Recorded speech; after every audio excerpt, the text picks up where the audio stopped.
Budgeting का topic continue करते हैं। हमने कितने 8 क्वेश्चन सॉल्व किए थे, इसके 9। अच्छा, आगे बढ़ते हैं फिर क्वेश्चन नंबर 10। क्वेश्चन नंबर 10 में क्या बोला? PKJ limited is considering 2 mutually exclusive project. 2 project है हमारे पास, प्रोजेक्ट 1, प्रोजेक्ट 2।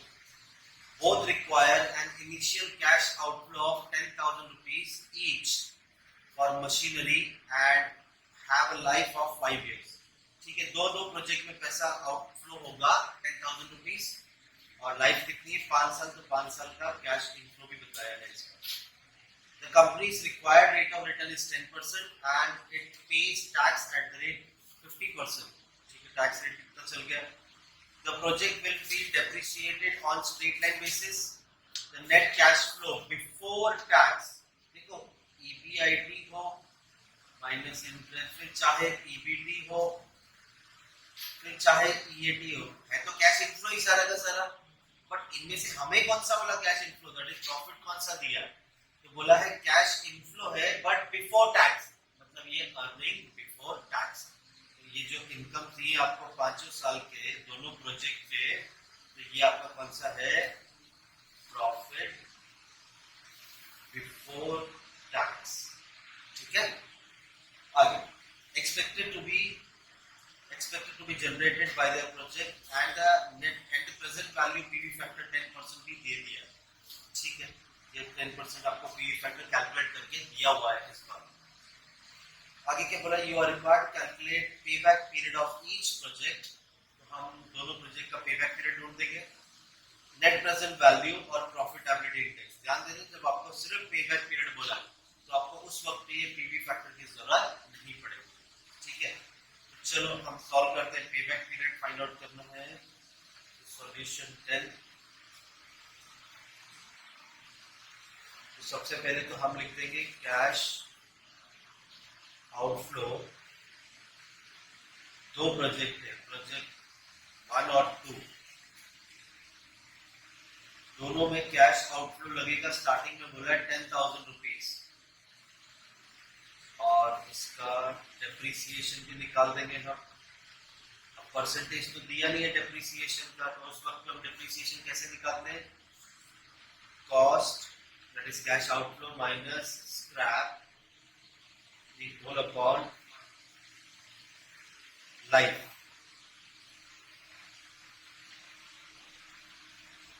यहाँ पे कॉस्ट तो 10,000 है, स्क्रैप तो कुछ दिया नहीं, divided by number of year 5 दिया, ये भी सेम 10,000 माइनस 0 अपॉन 5, तो आपका डेप्रिसिएशन आ गया 2,000। डन। अब हम लोग कैश इनफ्लो ढूंढेंगे। कैश इनफ्लो की मदद से ही हम लोग को क्या मिलेगा? Payback period. तो ईयर थर्ड हम लोग कैलकुलेट करने जा रहे हैं कैश इनफ्लो।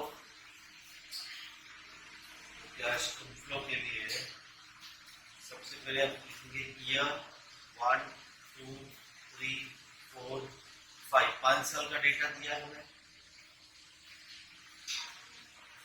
5 साल का प्रोजेक्ट 1 का आपका क्या, ये कौन सा प्रॉफिट है? प्रॉफिट बिफोर टैक्स है।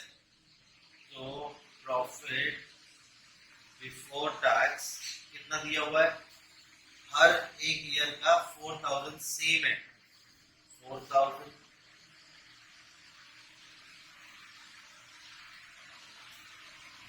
और 5वें साल का भी 4,000। इसी तरह से प्रॉफिट में इसे थोड़ा नीचे लेता हूँ, दोनों का एक साथ ही सॉल्व कर सकते हो।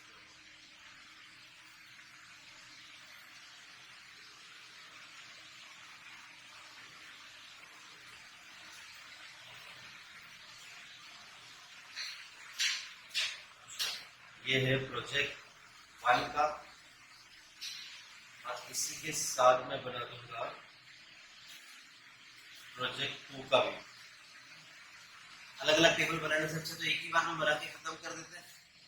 प्रोजेक्ट 2 का 6, 3, 2, 5, 5, 6, 3, 2, 5, 5। हम ढूंढ रहे हैं कैश इनफ्लो। अभी तक हमारे पास प्रॉफिट बिफोर टैक्स है। अब क्या करेंगे हम, लेस टैक्स, ठीक है। टैक्स कितना परसेंट दिया आपको, टैक्स दे दिया पे टैक्स 50%, ठीक है, लेस टैक्स 50%। तो यहाँ पर भी दोनों का फाइंड आउट करेंगे, टैक्स 50%।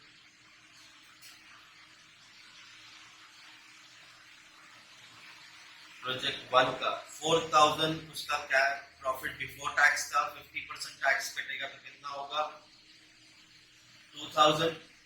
तो आपको यहाँ पे प्रॉफिट आफ्टर टैक्स भी मिल जाएगा उसी का, प्रोजेक्ट 1 का सेम 50% जिस 2000 हर एक ईयर का सेम रहेगा, क्योंकि आपका प्रॉफिट बिफोर टैक्स 4000 था। तो 2000 50% माइनस करने पे 2000 50% बच गया।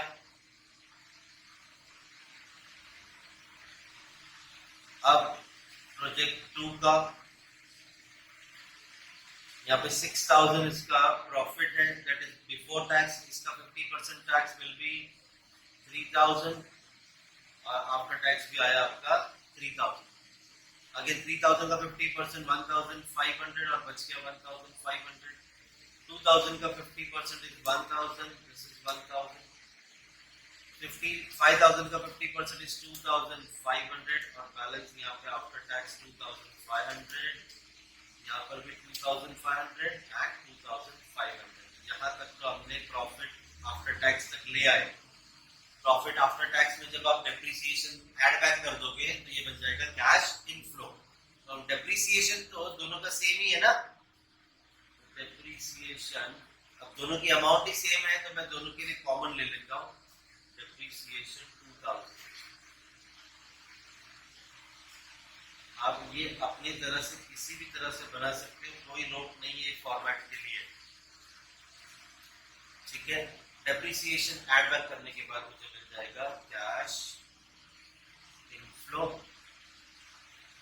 दोनों प्रोजेक्ट का मिल जाएगा। तो अब हम पहले फाइंड आउट करते हैं प्रोजेक्ट 1 का, जो भी आपका कैश प्रॉफिट आफ्टर टैक्स है उसमें डेप्रिसिएशन ऐड करेंगे तो कैश इनफ्लो मिल जाएगा। तो प्रोजेक्ट 1 का 2000 प्लस डेप्रिसिएशन 2000 इज 4000 और हर एक ईयर का 4000 ही रहेगा। लेकिन प्रोजेक्ट 2 में ऐसा नहीं होगा। प्रोजेक्ट 2 में 3000 प्लस 2000 का डेप्रिसिएशन, तो आपका कैश इनफ्लो बन गया 5000।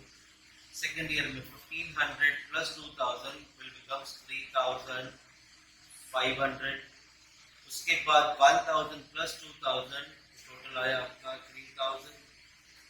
2500 प्लस 2000 इज 4500 और लास्ट में भी 4500। पेबैक पीरियड ढूंढ रहे हैं ना, तो यहां तक तो पहुंच गए कैश इनफ्लो। अब इसका क्यूमुलेटिव करेंगे तो पेबैक पीरियड फाइंड आउट कर सकते हैं। तो लो भाई क्यूमुलेटिव कर देते हैं। प्रोजेक्ट 1 का पहले फाइंड आउट करते हैं। प्रोजेक्ट 1 मतलब इसको क्यूमुलेटिव करना है हमने। पहले साल का तो सेम रहेगा 4000। अब इस 4000 रुपीज में नेक्स्ट ईयर का ऐड करेंगे 4000 विल बिकम 8।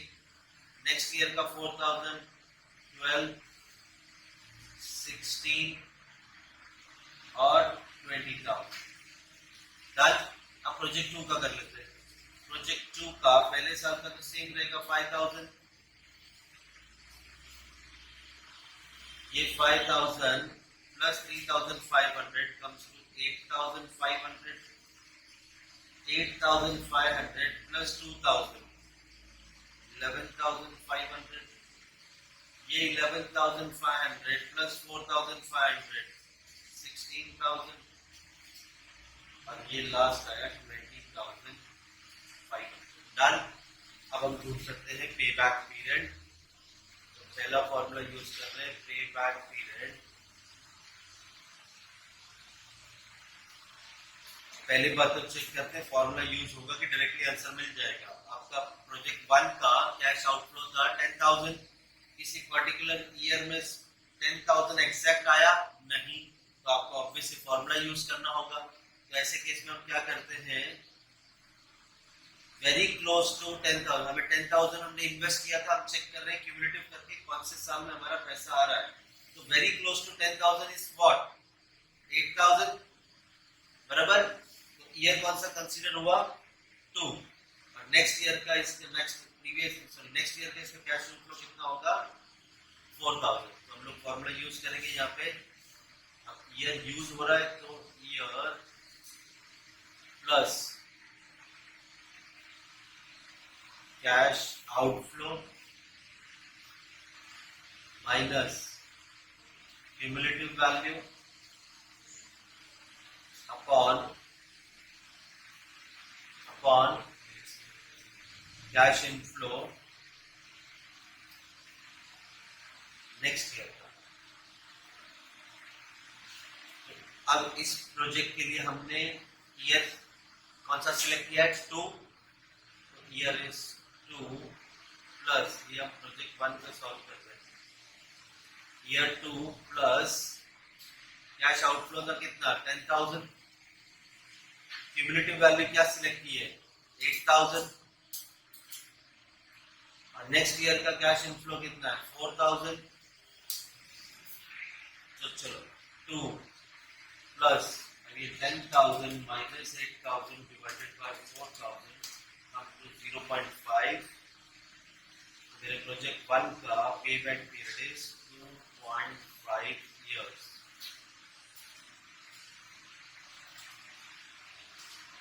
डन।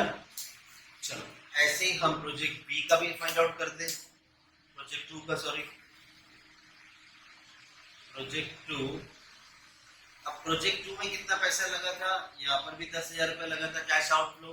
चेक करेंगे क्यूमुलेटिव वैल्यू में 10,000 है, एक्सैक्ट 10,000 तो नहीं है, तो वेरी क्लोज टू 10,000 क्या हुआ, 8,500। चलो यहाँ हमने सिलेक्ट किया है 8,500, तो ईयर कौन सा हुआ, 2 ही। और इसके नेक्स्ट ईयर का कैश इनफ्लो आया आपका 3,000। तो डाउट है पूछो, क्लियर है। चलो अब इसे सॉल्व करेंगे। यहाँ पर भी हमारा ईयर कौन सा आया, ईयर 2। सो ईयर 2 प्लस कैश आउटफ्लो कितना है आपका, 10,000 माइनस क्यूमुलेटिव वैल्यू 8,500 सिलेक्ट किया है। और नेक्स्ट ईयर का कैश इनफ्लो 3,000 है। 2 प्लस ये 10,000 minus 8,000 divided by 3,000 come to 0.67। तो आपका आंसर आ रहा है 2.67 इयर्स।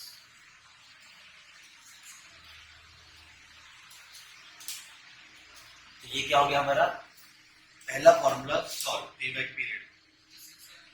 हाँ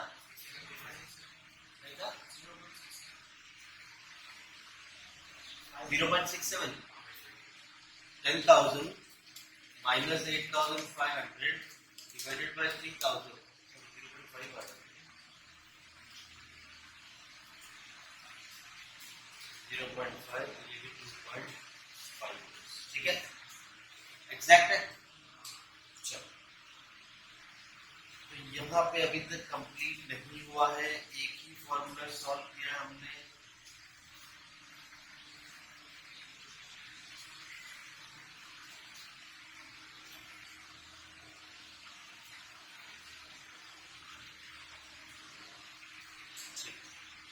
चलो अब आगे क्या पूछा वो देखते हैं।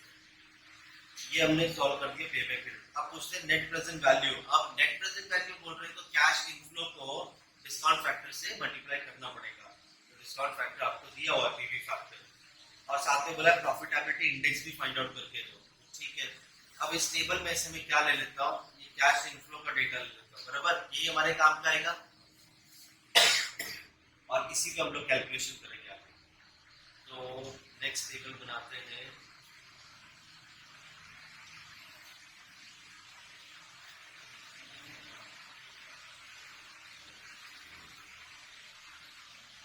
हमारे पास ईयर 5 है,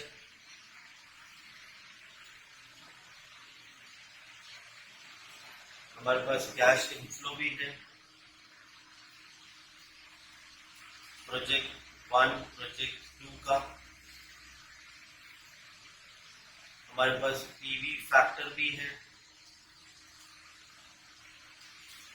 @10%। अब ये 10% जो आपको पीवी फैक्टर दिया है, इन्होंने 10% पीवी फैक्टर दिया है, ये तो दोनों प्रोजेक्ट के लिए तो कॉमन ही है ना, एक ही बार लिख देंगे।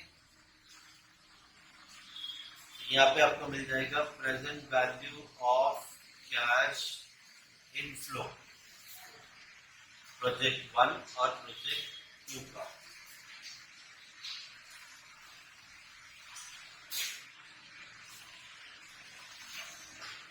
चलो सॉल्व करते हैं। पहले तो हम ले आते हैं कैश इनफ्लो कितना है। कैश इनफ्लो हमने यहाँ पे कैलकुलेट किया हुआ है। प्रोजेक्ट 1 का तो 4000 है हर ईयर में। चलो प्रोजेक्ट 1 का 4000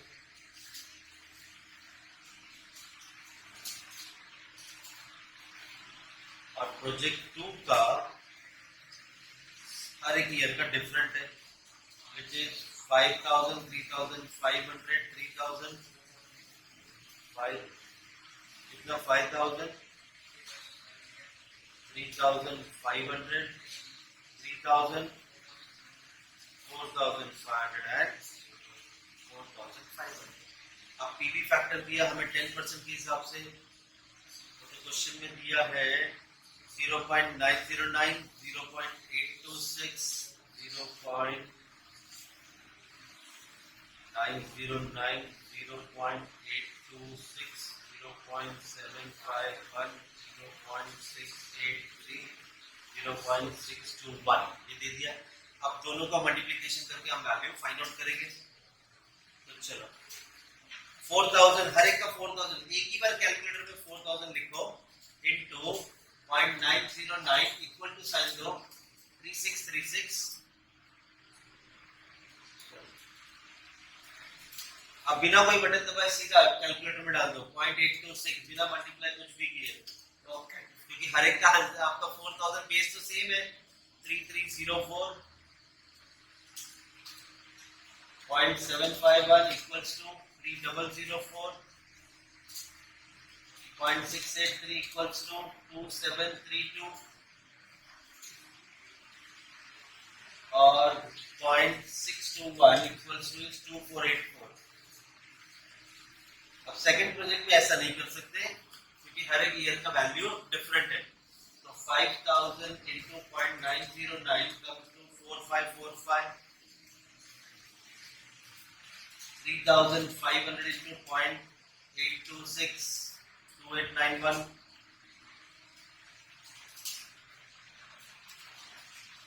एक मिनट चालू करो।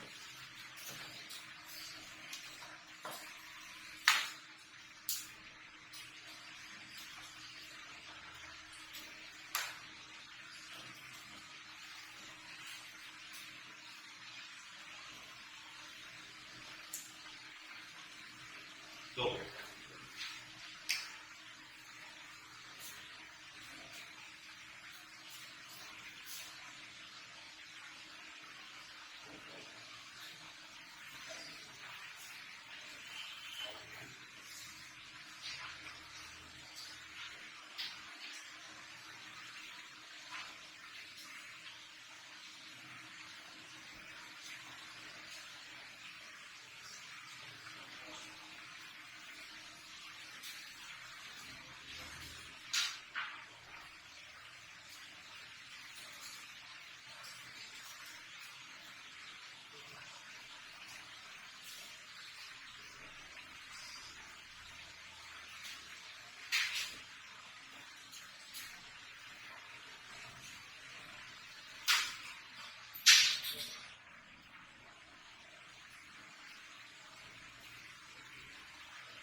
कैलकुलेशन कर ही लेते हैं।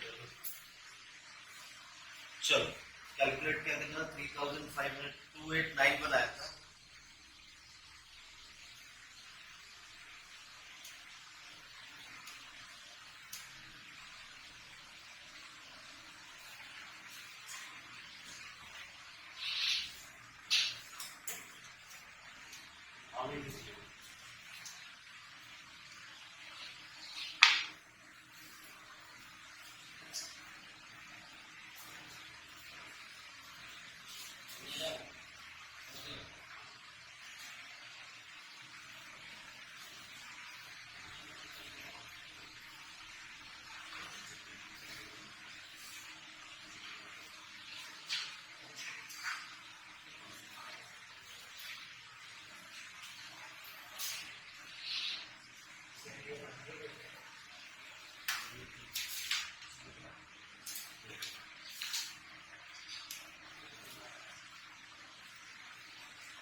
सो किया तुमने कैलकुलेट करके रखा होगा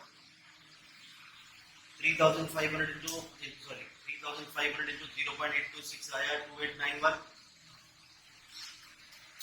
और 3000 इंटू 0.751 2250 नेक्स्ट 2253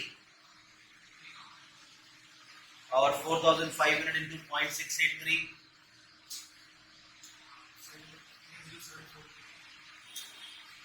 3074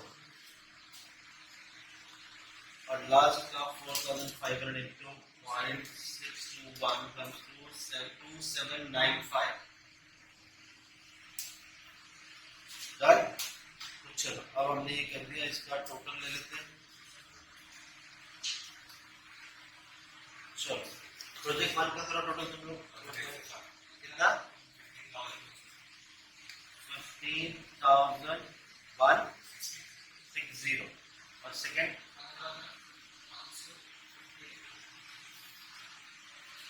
15,558 डन। तो चलो अब नेट प्रेजेंट वैल्यू बाकी था फाइंड आउट करना। Net present value is equals to present value of cash inflow minus present value of cash outflow। तो सेम ही रहेगा आउटफ्लो, तो आज का ही वैल्यू है ना ऑलरेडी। तो ये प्रोजेक्ट वन का कैश आउटफ्लो इनफ्लो 15,160 और कैश इनफ्लो आउटफ्लो तो 10,000 ही लगा है। कितना आया 5160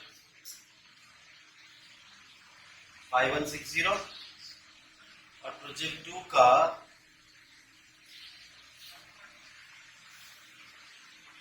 इसका आ रहा है 15,558 minus outflow is 10,000, so answer comes to 5,558।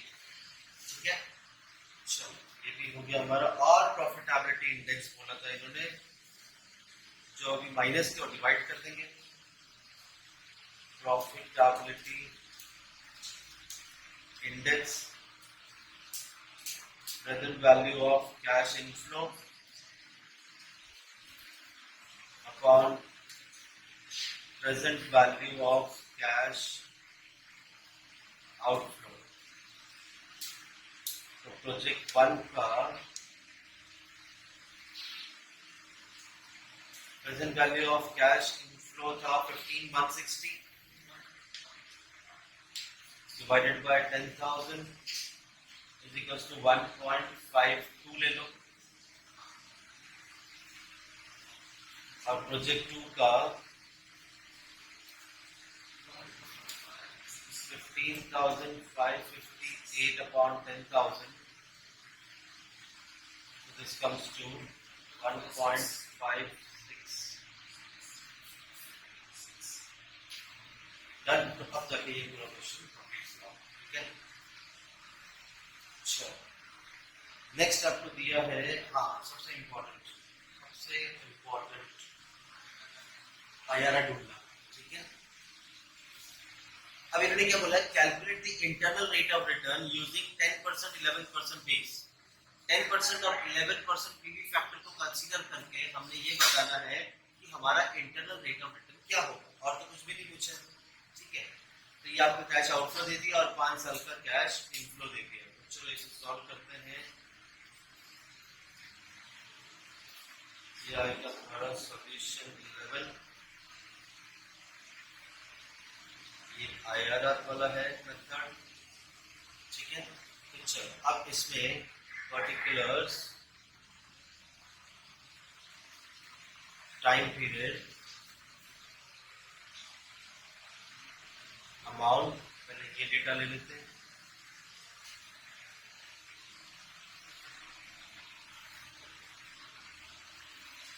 आपका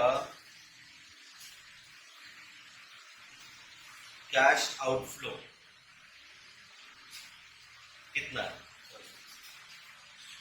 आपका कैश आउटफ्लो है 1,36,000, तो 1,36,000 का cash outflow, time period is 0। और फिर आएगा आपका cash inflow, time period 1, 2, 3, 4, 5 years का अमाउंट दिया है, 30, 40, 60, 30, 40, 60, 30,000 एंड 20,000। ठीक है, अब आपको बोला दो पीवी फैक्टर है, 10%, 11%। ठीक है, प्रेजेंट वैल्यू फैक्टर 10% और प्रेजेंट वैल्यू फैक्टर 11%। ठीक है, अब इसका हम देखो, पहले वाले केस में तो मान ही लेंगे ना, आउटफ्लो के टाइम तो पहले ही किया, वही साल है। अब यहाँ पे 10% का फैक्टर कैसे मिलेगा हमें? 1 डिवाइडेड बाय 1.10 और इक्वल टू करते रहेंगे तो हमें मिल जाएगा वैल्यू विच इज 0.909, 0.826, 0.751, 0.683, 0.621। ठीक है, अब 11% का कैलकुलेट करेंगे तो 1 डिवाइडेड बाय 1.11 बराबर करो, 1 डिवाइडेड बाय 1.11, 0.901, 0.812, उसके बाद 0.731, नेक्स्ट आएगा इक्वल्स टू 0.659 और उसके बाद 0.593। डन। अब मुझे मिल जाएगा यहाँ पे present value of cash inflow मिलेगा, एक तो 10% के हिसाब से मिल जाएगा, एक 11% के हिसाब से मिल जाएगा। अब वैल्यू तो सबके दोनों के लिए सेम ही है 30,000, तो पहले हम 10% वाले का अमाउंट ढूंढ के देते हैं।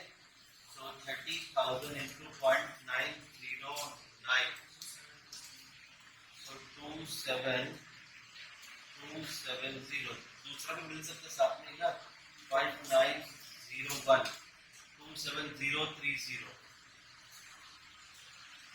चलो 40,000 इंटू 0.826, 33,040 और 0.812, 32,480। चलो थर्ड ईयर का 60,000 इंटू 0.751 विच इज 45,060 और 0.731, 43,860। उसके बाद फोर्थ ईयर 30,000 इंटू 0.683, 20,490 और नेक्स्ट इसका 0.659, 19,770 और 20,000 का 20,000 इंटू 0.621, 12,420 और 0.593, 11,860। राइट। अच्छा, जो स्टार्टिंग में है आपका कैश आउटफ्लो तो सेम ही रहेगा, 1,36,000 1 से मल्टीप्लाई करके दोनों केस में। ठीक है, अब मुझे तुम सिर्फ टोटल कैश इनफ्लो इसका टोटल करके दोगे, कैश इनफ्लो का। कैश इनफ्लो का मतलब सिर्फ ये 5 साल का टोटल।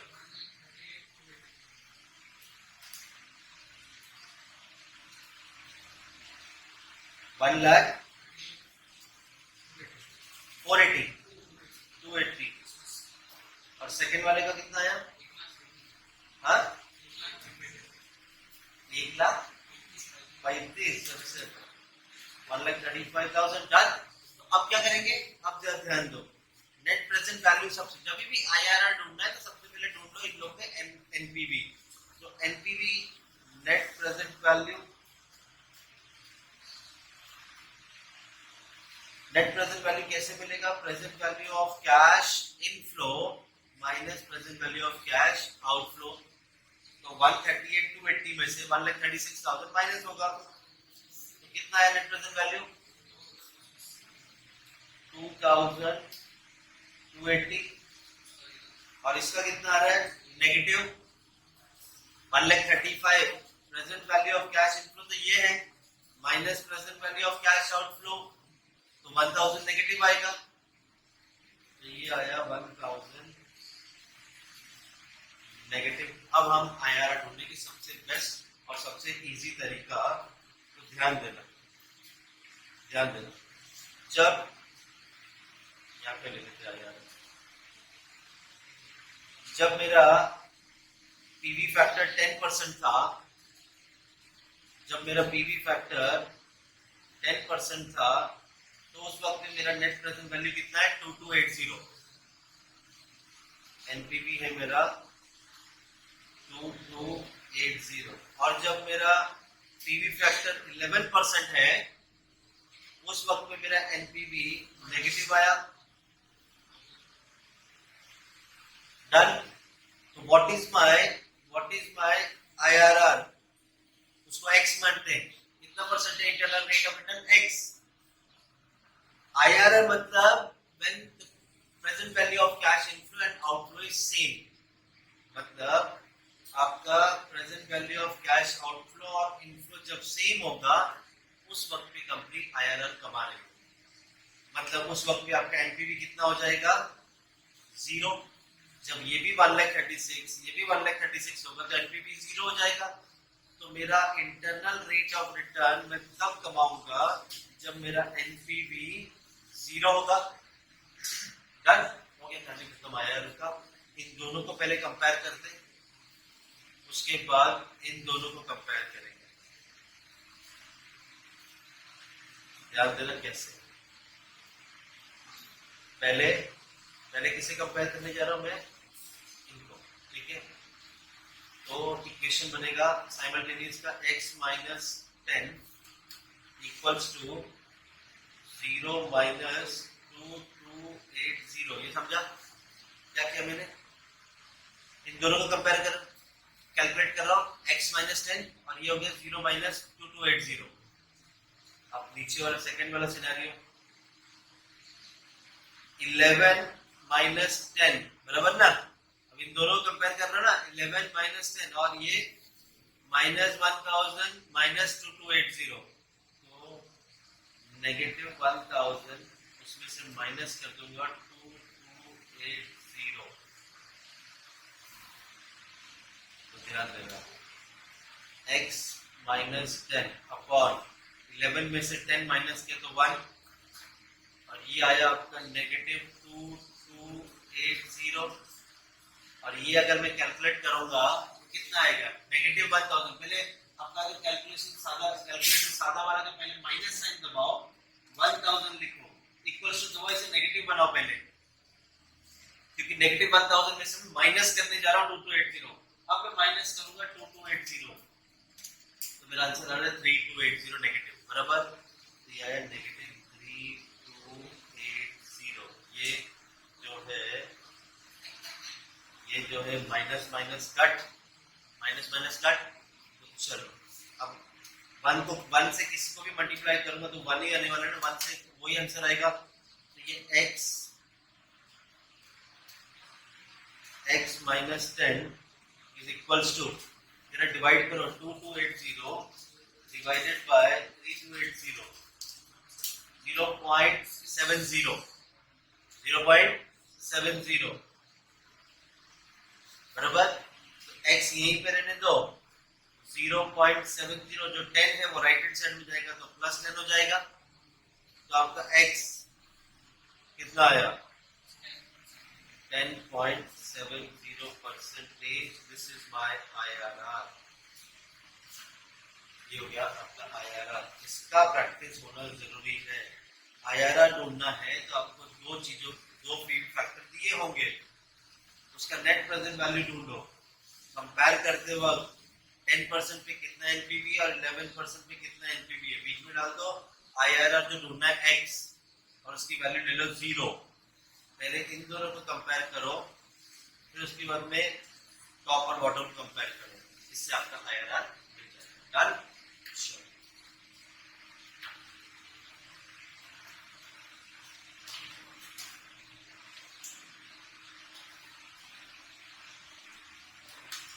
नेक्स्ट है, लो भाई इसमें भी आईआरआर ही पूछा, 2 बार हो जाएगा तुम्हारा समझ के। क्वेश्चन 12,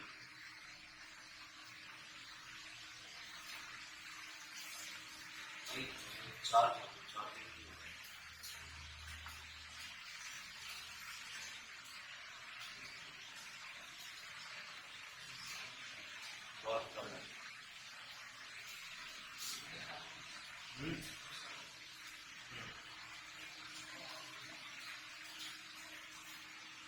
चलो क्या दिया क्वेश्चन को देखते हैं कभी तक। Vedas limited is considering 2 mutually exclusive project, और TO2 नहीं है, TWO2 है, 2 प्रोजेक्ट है। 2 म्यूचुअली एक्सक्लूसिव प्रोजेक्ट M और project N। The finance director thinks that the project with the higher NPV should be chosen. ध्यान देना, थोड़ा सा डिटेल में ये सब सॉल्व होगा, काफी वक्त लगेगा समझने के लिए। नहीं समझना तो बहुत इजी है, सॉल्व करने में वक्त लगेगा। देखो उन्होंने क्या बोला है, फाइनेंस डायरेक्टर कहते हैं कि अगर आपका प्रोजेक्ट, जिस प्रोजेक्ट का एनपीवी हायर होगा, सेकंड लाइन में पढ़ रहा हूं मैं, वो वाला प्रोजेक्ट चूज करेंगे, ठीक है। whereas the managing director thinks that the one with the higher IRR should be undertaken। दूसरा हमारा जो मैनेजिंग डायरेक्टर है वो कहते हैं नहीं, जिसका IRR ज्यादा रहेगा हम वो सिलेक्ट करेंगे project. Specifically as both projects have the same initial outlay and length of life, मतलब दोनों का आउटफ्लो सेम है। हाँ देखो 0 ईयर में आपका प्रोजेक्ट M का 4 लाख रुपए नेगेटिव कैश आउटफ्लो और N का भी 4 लाख रुपए नेगेटिव कैश आउटफ्लो है। आगे लास्ट लाइन जो ऊपर टॉप में दी है, the company anticipates a cost of capital 10% of the net after tax cash flow of the project as follows। ध्यान से सुनना, अभी कौन सा प्रॉफिट है, क्या कॉस्ट ऑफ कैपिटल 10% दिया है, 10% के बाद क्या बोला है, net after tax cash flow, after tax cash flow मतलब कौन सा प्रॉफिट हो गया आपका, नेट प्रॉफिट आफ्टर टैक्स। इसका सम सॉल्व किया था इससे पहले, तो फिर बिफोर टैक्स था, बराबर। अब कौन सा प्रॉफिट है, आफ्टर टैक्स, तो भाई आफ्टर टैक्स में डेप्रिसिएशन जोड़ दो तो आपको क्या मिल जाएगा, कैश इनफ्लो, ठीक है। तो चलो आगे बोला है कैश फ्लो दे दिया है प्रोजेक्ट M और N का, 0 ईयर में 4 लाख जा रहा है और आपको अगले 5 साल में आपको प्रॉफिट मिल रहा है दोनों में। You are required to calculate the net present value or IRR of each project। भाई नेट प्रेजेंट वैल्यू तो ढूंढना ही पड़ेगा, तभी तो IRR ढूंढ पाएंगे, ठीक है। State with reason which project would you recommend. हम लोग क्या करेंगे, हम एनपीवी है हमारे पास, आईआरआर 2 फॉर्मूला यूज कर रहे हैं, हम दोनों के अप्रोच के हिसाब से बता देंगे कौन सा वाला प्रोजेक्ट सिलेक्ट करना चाहिए। हम एनपीवी के हिसाब से बताएंगे, आईआरआर के हिसाब से बताएंगे। आगे explain the inconsistency in the ranking. Ranking में इनकंसिस्टेंसी क्यों आएगी, वो तो सॉल्व करने के बाद बताएंगे। Of the 2 project, present value table is given। अब 10% 20%, भैया 2% दोगे तभी तो हम IRR ढूंढ पाएंगे। तो यहाँ पे दोनों परसेंटेज का 10% 20% के हिसाब से हम सॉल्व करेंगे, ठीक है। चार्जिंग भी हो गया होगा, स्टार्ट। तो सबसे पहले तो प्रोजेक्ट M को शुरू करेंगे हम, फिर हम N सॉल्व करेंगे, क्योंकि दोनों का N का हमें नेट प्रेजेंट वैल्यू के साथ में IRR भी ढूंढना है। तो मैं M सॉल्व करूंगा, तुमसे N सॉल्व करवाऊंगा।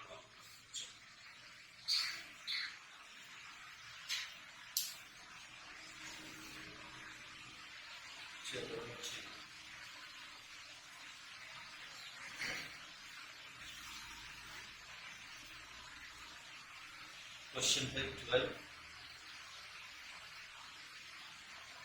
प्रोजेक्ट एम, इसका कैश आउटफ्लो है 4 लाख, ठीक है। डेप्रीसिएशन है -4 लाख, मतलब पैसा जा रहा है, अभी तो वही लिख रहे हैं outflow. Depreciation 4 lakh minus scrap तो है नहीं, दी होल अपॉन 5 इयर्स की लाइफ है। ये आपका डेप्रीसिएशन कितना आया,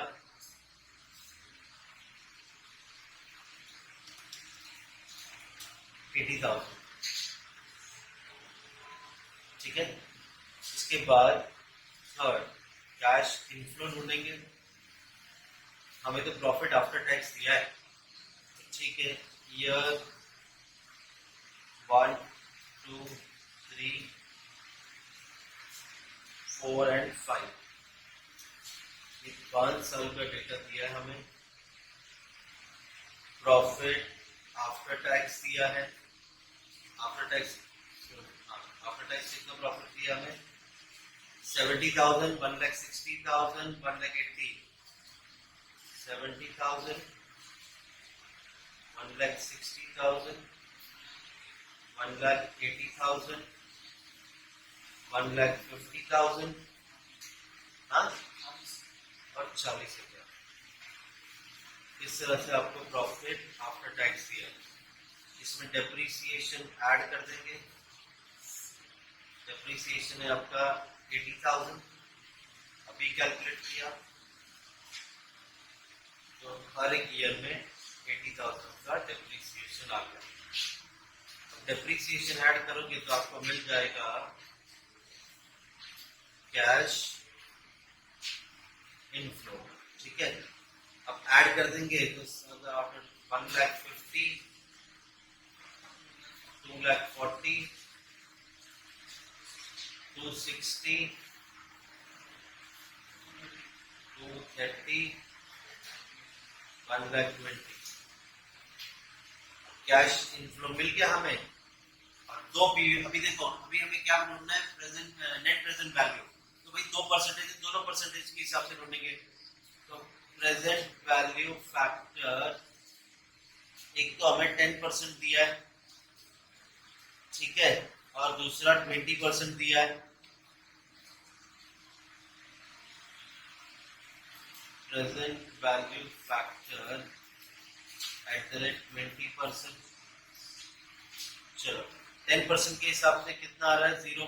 क्या दिया है, 909, 0.909, उसके बाद 0.826, 751, 683, 621, और 20% के हिसाब से क्या दिया है, 0.833 ना, उसके बाद 692, 694 है, ठीक है, 4 कर दिया, 572, ओके, 482, 40, चलो डन। अब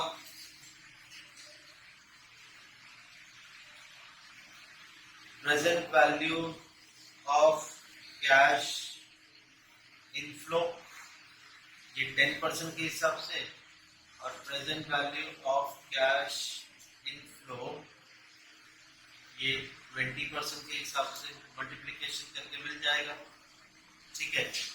अमाउंट सेम रहेगा, अभी इस बार परसेंटेज डिफरेंट है, तो पहले 10% के हिसाब से कैलकुलेट करते हैं, सबसे मल्टीप्लिकेशन करके। तो 1,50,000 into 0.909, which comes to 136,350.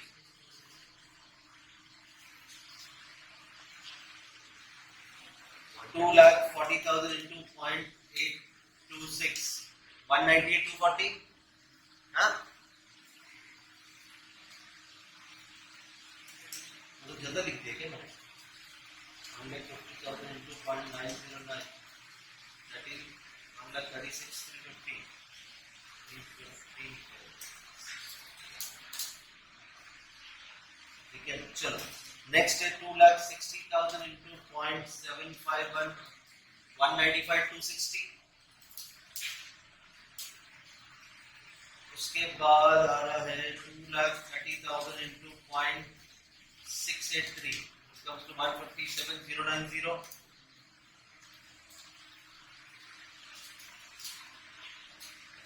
Next आ रहा है 1,20,000 इंटू 0.621 74,520.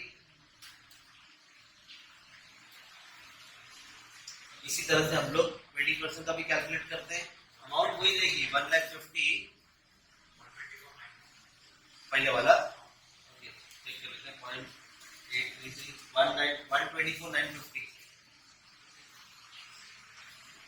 उसके बाद 2,40,000 इंटू 0.694 comes to 166,560. नेक्स्ट क्या है? अच्छे से बोलो. 1,50,540. नेक्स्ट बोलो कोई.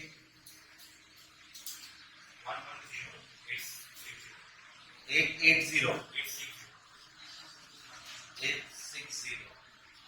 ठीक है. चलो और लास्ट है 1,20,000 इंटू 0.402. This comes to 448,240. चलो टोटल करो 136,350 plus 198,240 plus 195,260 plus 157,090 plus 74,520 comes to 7,61,460. ये आ रहा है 124,950 plus 166,560 plus 150,540 plus 110,860 plus 48,240 489,150. 1 2 3 4 ज्यादा ना चाहिए 6,01,50,000. ठीक है. चलो तो आपको अभी तक क्या मिला? Present value of cash inflow का टोटल मिला है. दो फॉर्मूले सॉल्व करने बोले हैं. एक तो इन्होंने बोला है नेट प्रेजेंट वैल्यू सॉल्व करो, एक आईआरआर सॉल्व करो. तो चलो net present value net present value is equals to present value of cash inflow minus present value of cash outflow. तो आपका प्रोजेक्ट का कैश इनफ्लो का टोटल 2% दोनों का निकालना होगा. 10% के हिसाब से आपका आ रहा है 761,460 minus present value of cash outflow. तो 4 लाख रुपए ही गया ना. आउटफ्लो तो 4 लाख ही है. चलो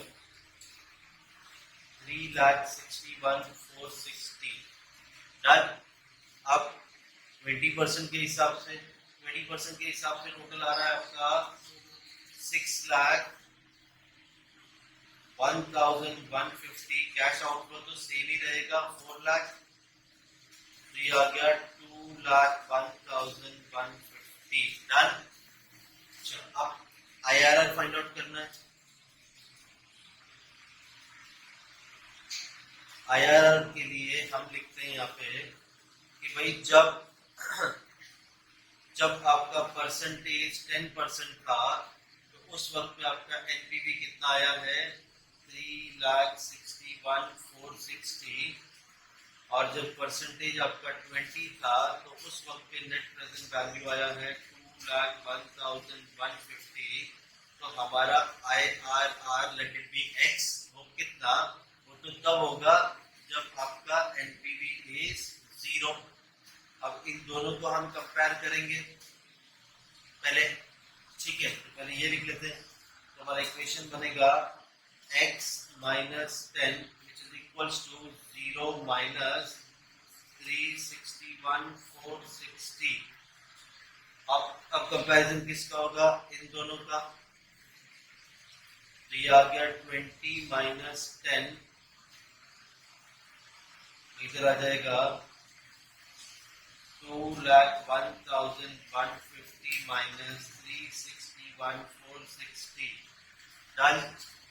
तो x minus 10 वैसे का वैसा ही रहेगा. 20 minus 10 is 10. Equals to 0 minus 361 460, तो ये आया तुम्हारा माइनस 361 460 माइनस करेंगे 160,310, ठीक है। माइनस माइनस कट,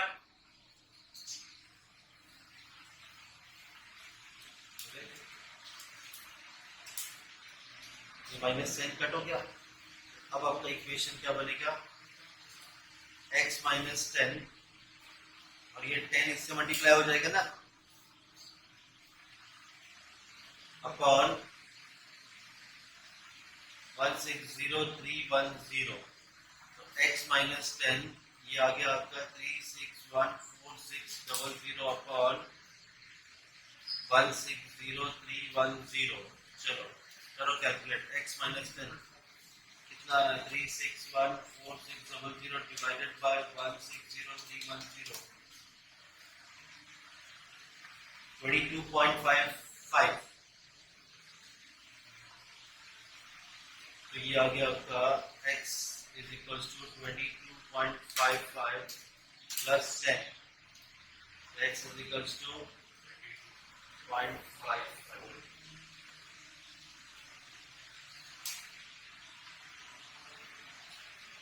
ऐसे ही तुम लोग m के बाद n का कर लेना।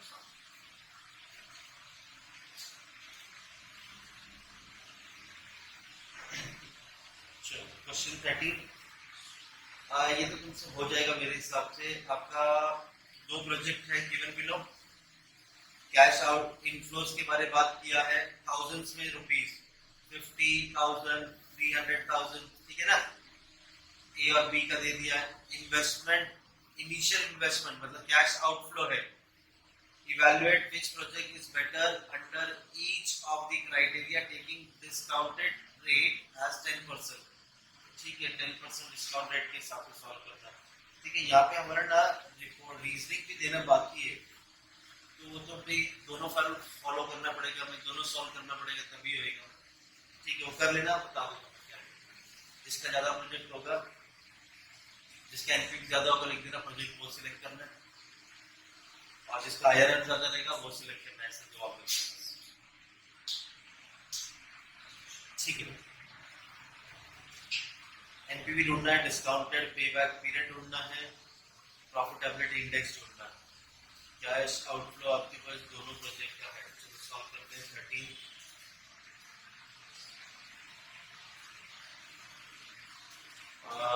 फर्स्ट इज कैश, साथ में लिख लेते हैं, चलो।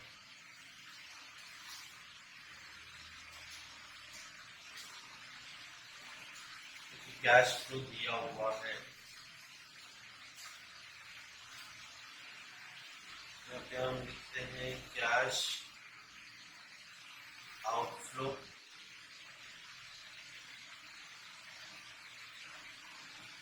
टाइम पीरियड, तो भाई कैश आउटफ्लो का time period is always 0।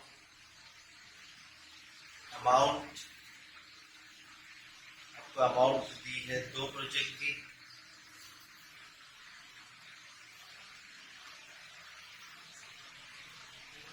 Project कौन सा हमारे पास, प्रोजेक्ट ए और बी है, डन। तो प्रोजेक्ट ए और बी, इसका कैश इनफ्लो, कैश आउटफ्लो कितना है, 535 और 540, 535 540। फिर आएगा कैश इनफ्लो, कितने साल का डेटा दिया हमें, 4 साल का, तो ये आ गया 1 2 3 4, 4 साल का कैश इनफ्लो कितना दिया, 50 300 360, 50 300 360 और 208। और बी का कैश इनफ्लो कितना है, 282 250,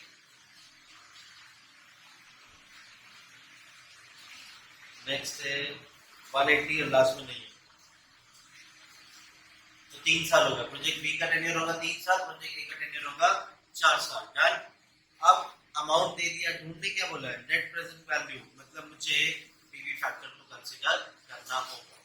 नेट प्रेजेंट वैल्यू हो या डिस्काउंटेड पेबैक पीरियड, सिर्फ पीवी फैक्टर कहाँ यूज नहीं होता है, जब आपको क्लियर पेबैक पीरियड बोला हो सॉल्व करने या एवरेज रेट ऑफ रिटर्न, बाकी सब जगह आपको पीवी फैक्टर यूज होगा। अब 10% इन्होंने लेने बोला है डिस्काउंट फैक्टर, तो ठीक है, तो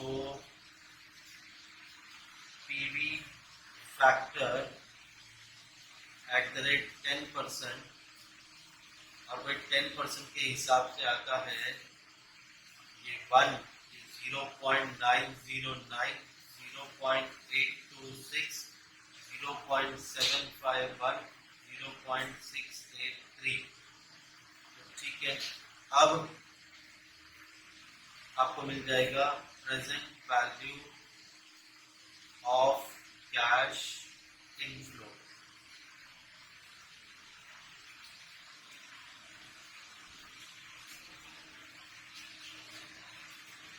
दोनों प्रोजेक्ट का ये तो सेम रहेगा 535, 540।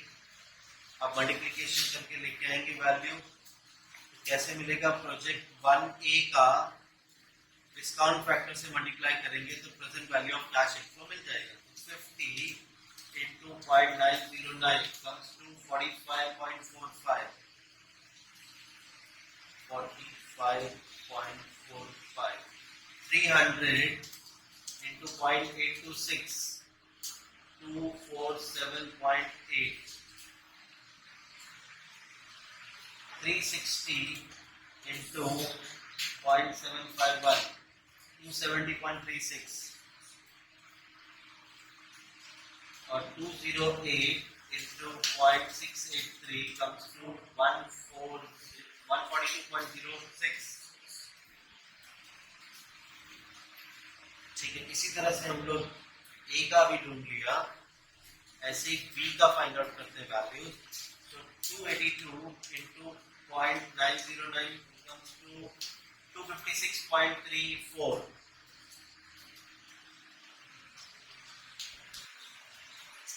नेक्स्ट है 250 into 0.826, 206.5, और 180 into 0.751, 135.18, ये तो है ही नहीं, ठीक है। अब इसका टोटल करो सिर्फ ब्लू वाले का, दैट इज कैश इनफ्लो का, 135.18 plus 206.5 plus 256.34, 598.02, 705.67,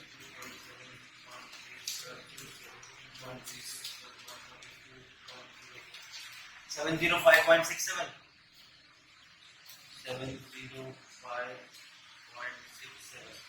मैं नेट प्रेजेंट वैल्यू तो यहीं पे फाइंड आउट करके दे सकता हूँ, मैंने बोला ना पहला, लो पहला है नेट प्रेजेंट वैल्यू, कैसे मिलेगा, present value of cash inflow minus cash outflow, तो चलो करते हैं 705.67 माइनस 535, तो आपका ये आया नेट पीवी 1710.67, और सेकंड बी का फाइंड आउट करें तो 598.02 माइनस 540, तो ये आया 58.02, डन। और क्या बोला है, ये तो हो गया solve. Discounted payback period discounted में आप जब भी पेबैक पीरियड ढूंढोगे तो क्यूमुलेटिव तो करना ही पड़ता है, सिर्फ यही एक फॉर्मूला है पेबैक पीरियड का जहां पे क्यूमुलेटिव चाहिए। चलो अब हमें क्यूमुलेटिव भी करना होगा, क्यूमुलेटिव ए और बी। तो फर्स्ट है 45.45, उसमें नेक्स्ट ईयर का ऐड करेंगे 45.45 प्लस 247.8, which comes to 293.25, इसमें थर्ड ईयर का ऐड करेंगे प्लस 270.36, 563.51, उसके बाद प्लस करेंगे 142.06, दिस कम्स टू 705.67। बी का भी इसी तरह से कैलकुलेट करेंगे 256.34 plus 206.5 which is 462.84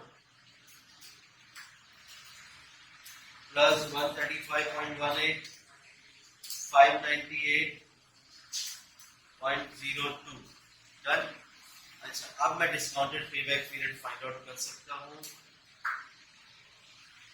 B is discounted payback period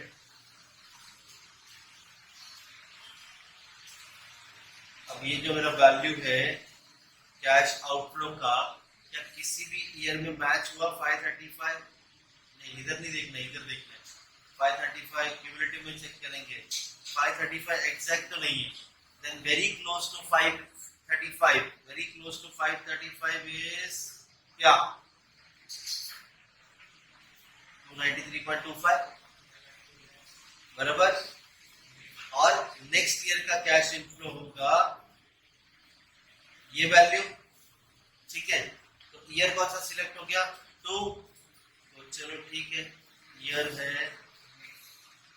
2 plus cost है आपका 535 minus cumulative value 293.25 the whole upon cash inflow next year 270.36।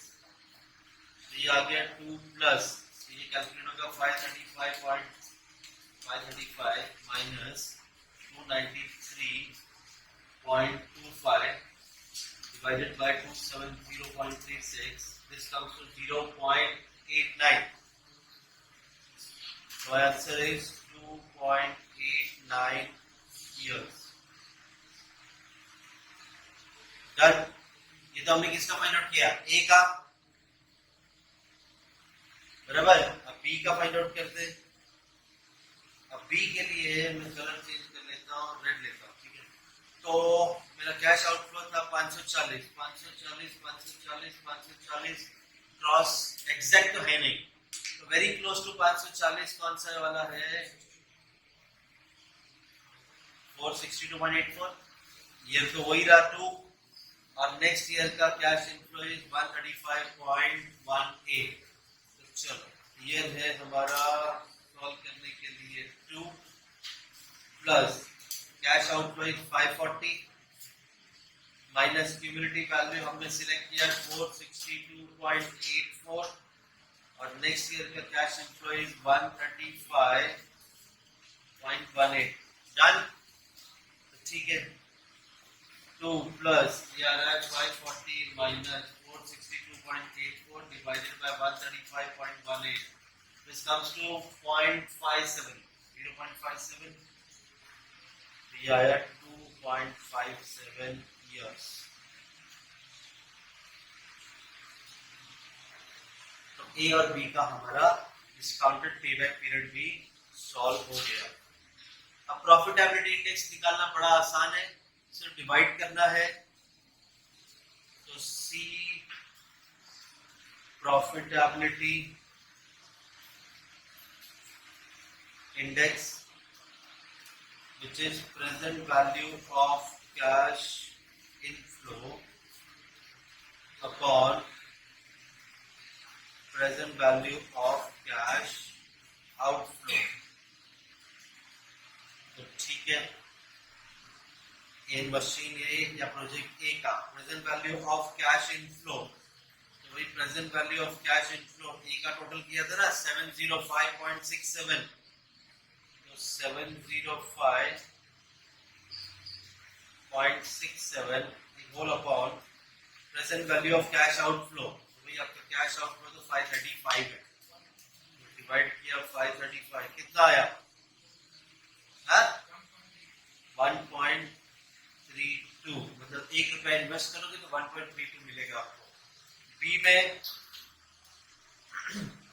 आपका present value of cash inflow का टोटल है 598.02, तो 598.02 8.02 upon present value of cash outflow, तो वही रहेगा जो था पैसा गया जो 540, तो डिवाइडेड बाय 540 कितना रहा 1.11। तो यहाँ पर 1 रुपया इन्वेस्ट किया तो 1.11 रिटर्न होगा। ये भी हो गया हमारा, बड़ा सिंपल सा था।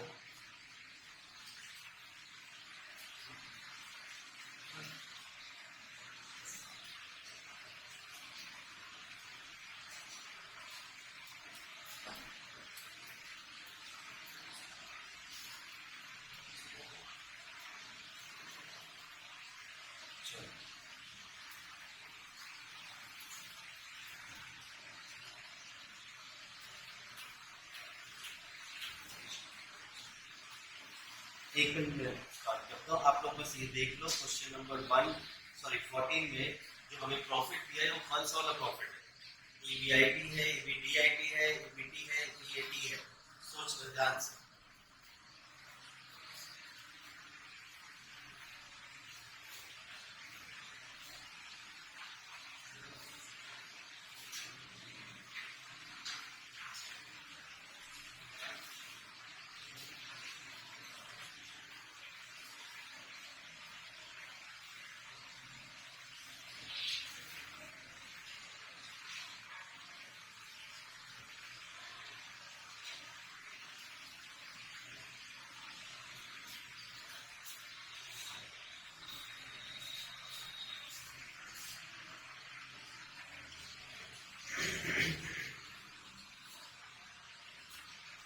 चलो सॉल्व करते हैं क्वेश्चन 14।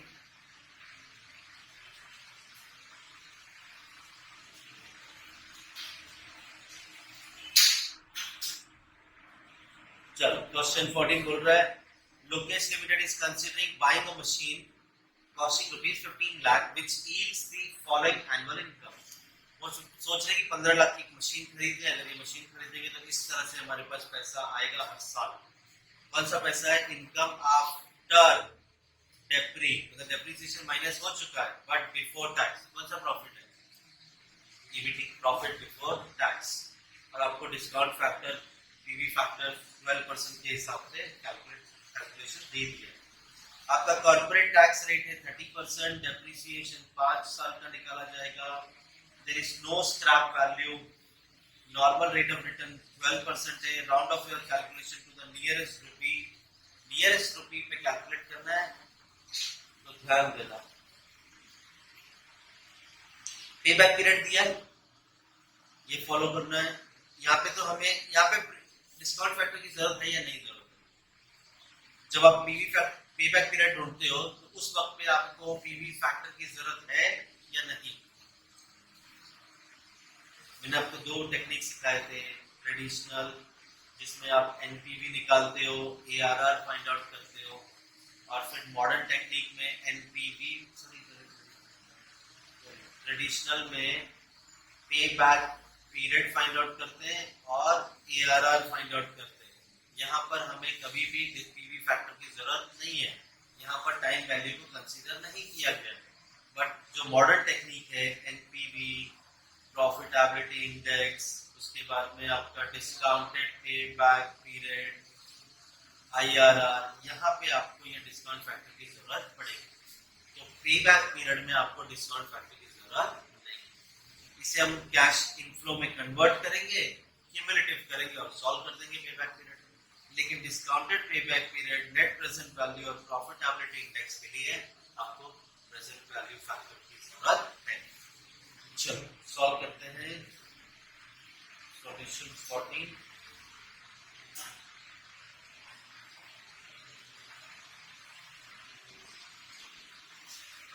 तो सबसे पहले पे बैक पीरियड, पहले तो हम लिखते थे कैश आउटफ्लो, बोलते कैश आउटफ्लो हमारा 15 लाख रुपए लगेगा।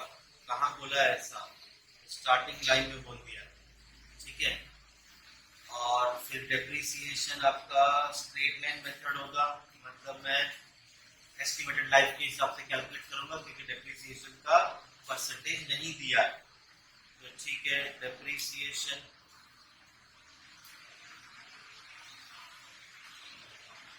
Cost minus scrap upon estimated life.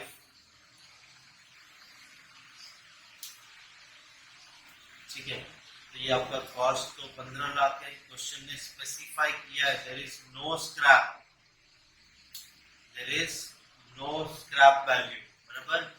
Life है 5 साल, देखो 5 साल का डेटा दिया, तो लाइफ 5 साल है, तो डिवाइडेड बाय 5, तो 15 lakh divided by 5, depreciation comes to 3 lakh. ठीक है, इसके बाद थर्ड कैश इनफ्लो। ठीक है, अब ईयर 1 2 3 4 5 ईयर्स का डेटा दिया है। इन 5 साल का आपको प्रॉफिट बिफोर टैक्स दिया है, और वो भी कितना दिया प्रॉफिट बिफोर टैक्स, 350 372 350 372 310 175 और 110। तो चलो प्रॉफिट बिफोर टैक्स दे दिया। अब टैक्स कैलकुलेट करके माइनस करेंगे। टैक्स कितना परसेंट बोला है, 30%। तो टैक्स है आपका 30%, तो आपको मिल जाएगा प्रॉफिट आफ्टर टैक्स। अब 3,50,000 का 30%, 1,05,000 माइनस किया तो बचा 2,45,000। 3,72,000 का 30%, 1,11,600 माइनस 372 में से किया तो आ गया 2,60,400। उसके बाद 3,10,000 into 30% comes to 93,000 minus 3,10,000 is 2,17,000 after tax. 1,75,000 into 30%, 52,500 minus 175 में से 122,500। उसके बाद है 1,10,000 into 30%, 33,000 माइनस करेंगे 1,10,000 में से, तो आ गया आपका 77,000 आफ्टर टैक्स। इसमें डेप्रिसिएशन जैसे ही ऐड करेंगे तो ये बन जाएगा कैश इनफ्लो। तो डेप्रिसिएशन 3 लाख है,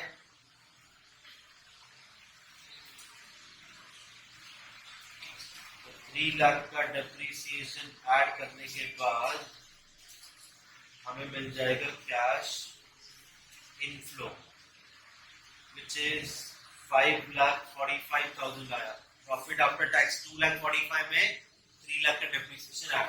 अब 2,60,400 में 3 लाख ऐड किया तो 5,60,400, ये आ गया 5,17,000, 422,500, 3,77,000।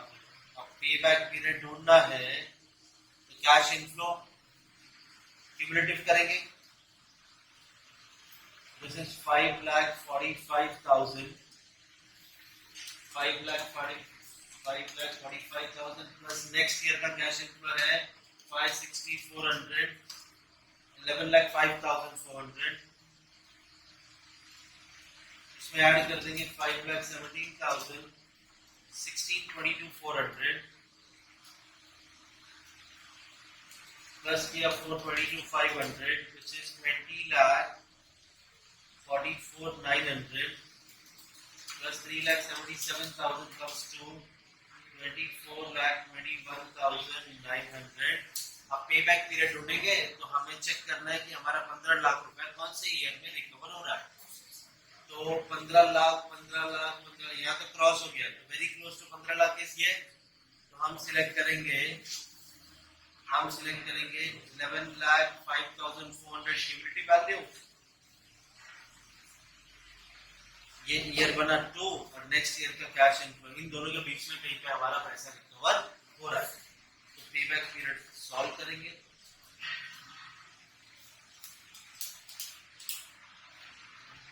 पे बैक पीरियड ईयर कौन सा सिलेक्ट हुआ 2 प्लस क्यूमुलेटिव वैल्यू 15 लाख है, सॉरी कैश आउटफ्लो 15 लाख है, माइनस क्यूमुलेटिव वैल्यू सिलेक्ट किया 11,05,400 और नेक्स्ट ईयर का cash inflow is 5,17,000। So this comes to 2 plus 0.76, तो ये आ गया आपका आंसर 2.76 ईयर्स। ये हो गया हमारा पे बैक पीरियड। लेकिन डिस्काउंटेड और नेट प्रेजेंट इनके लिए तो मुझे कैश इनफ्लो को पहले पीवी फैक्टर से मल्टीप्लाई करना होगा तभी ये सॉल्व होगा। तो कैश इनफ्लो तो हमें मिल चुका है, ये मिला है ना कैश इनफ्लो। तो चलो इसकी मदद से हम सॉल्व करेंगे। वापस से एक टेबल बनेगा,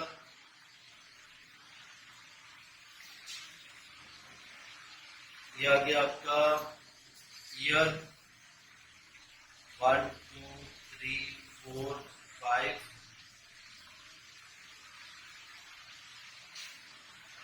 ये 5 साल का आपको कैश इनफ्लो मिल गया। पीवी फैक्टर से मल्टीप्लाई करेंगे इसे। Present value factor at the rate कितना परसेंट दिया है 12%, 12% के हिसाब से कितना दिया है ये 0.893, 0.7, उसके बाद 0.712, उसके बाद 0.636, उसके बाद 0.567। चलो प्रेजेंट वैल्यू फैक्टर से मल्टीप्लाई करेंगे तो present value of cash inflow मिल जाएगा। ठीक है, तो 4,86,685। ठीक है, चलो लास्ट अभी 5,60,400 into 0.797, 4,46,639, 5,17,000 into 0.712, 368,104। उसके बाद 422,500 into 0.636, 268,710। उसके बाद आया है 377,000 into 0.567, 2,13,759। डन। तो चलो अब क्या ढूंढना है, डिस्काउंटेड पे बैक पीरियड। अब आप पे बैक पीरियड नॉर्मल ढूंढो या डिस्काउंट ढूंढो, क्यूमुलेटिव तो करना ही पड़ेगा। तो चलो क्यूमुलेटिव कर लेते हैं इसका।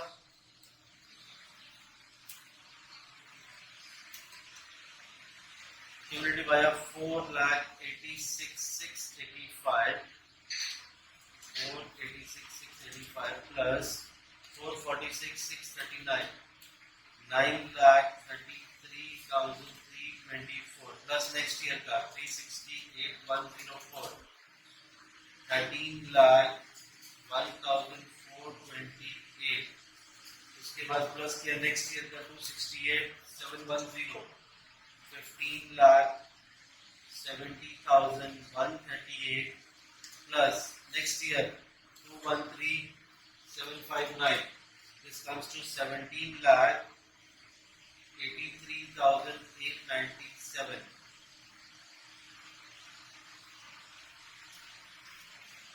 अब पे बैक पीरियड ढूंढते हैं तो हमारा पैसा इन्वेस्टमेंट कितना लगा है 15 लाख। 15 लाख कहाँ रिकवर हो रहा है, एग्जैक्ट तो नहीं है लेकिन very close to 15 lakh, which is 13,01,428। Year select हुआ 3 और नेक्स्ट ईयर का कैश इनफ्लो में मिल गया। तो चलो सॉल्व कर देंगे। Discounted payback period, discounted payback period is equals to कौन सा ईयर सिलेक्ट हुआ है 3 प्लस कैश आउटफ्लो आपका 15 lakh minus cumulative value select किया 13,01,428 the whole upon next year का cash inflow 268,710 so 3 plus 15 lakh minus 13,01,428 divided by 268,710 this comes to 0.74 ये आया आपका 3.74 years ठीक है नेक्स्ट बी हो गया सी नेट प्रेजेंट वैल्यू ये बी था अब C net present value which is present value of cash inflow minus present value of cash outflow. Present value of cash inflow मतलब अब इसका टोटल करो या ये लास्ट वाली वैल्यू लो बात तो एक ही है टोटल ही करते आए हैं तो 1783,897 1783,897 आपका आउटफ्लो है 15 लाख शुरू से देखते आए 2,83,873 डन और डी प्रॉफिटेबिलिटी इंडेक्स अब जो माइनस के इसे डिवाइड कर देंगे 1788,873 अपॉन 15 लाख तो ये आया 1788,873 divided by 15 lakh this comes to 1.19